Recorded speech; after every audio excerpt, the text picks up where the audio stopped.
To check, China finally and fully lifted virtually all of its COVID-related restrictions for international travelers.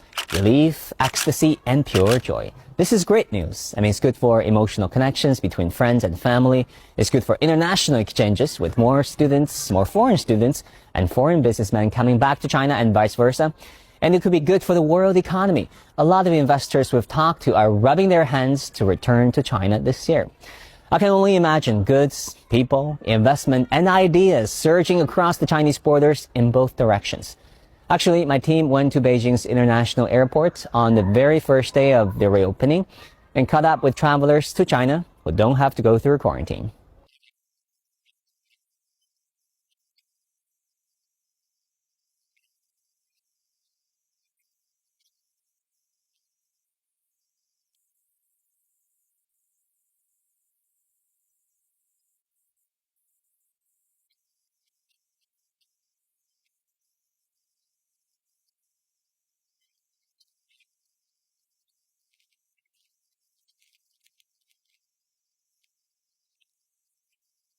On the economic side, just look at the tourism industry. Bookings for overseas travel during the upcoming Lunar New Year holiday have soared by 540% from a year ago, according to data from the Chinese travel website Ctrip.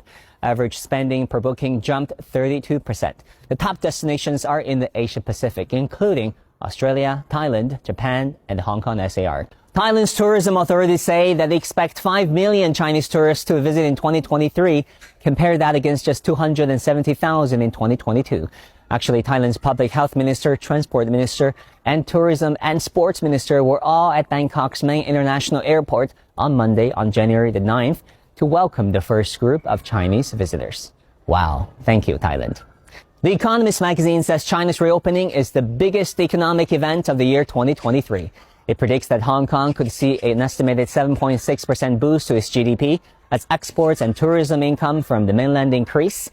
Thailand's GDP may be boosted by 2.9%, while Singapore could get a lift of 1.2%.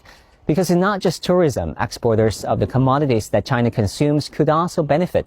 Don't forget, China buys a fifth of the world's oil, over half of its refined copper, nickel, and zinc, and more than 3/5 of its iron ore.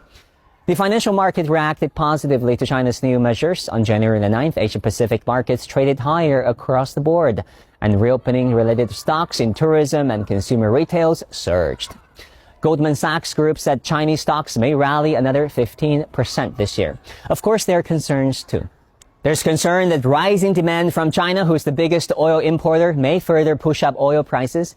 There's concern that it may take a while for China to produce as many stuff as it used to, given the constant disruptions to their production and their supply chains in the past 3 years.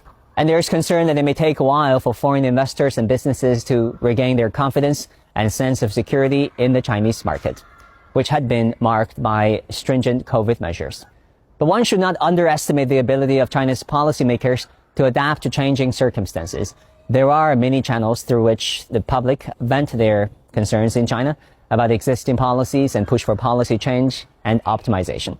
Now, to sum up, let's hope that the year 2023 will be a fantastic year. For all of those who've been watching CGTN, welcome to China, or shall I say welcome back to China, and we look forward to visiting as many of your countries as possible in the year 2023.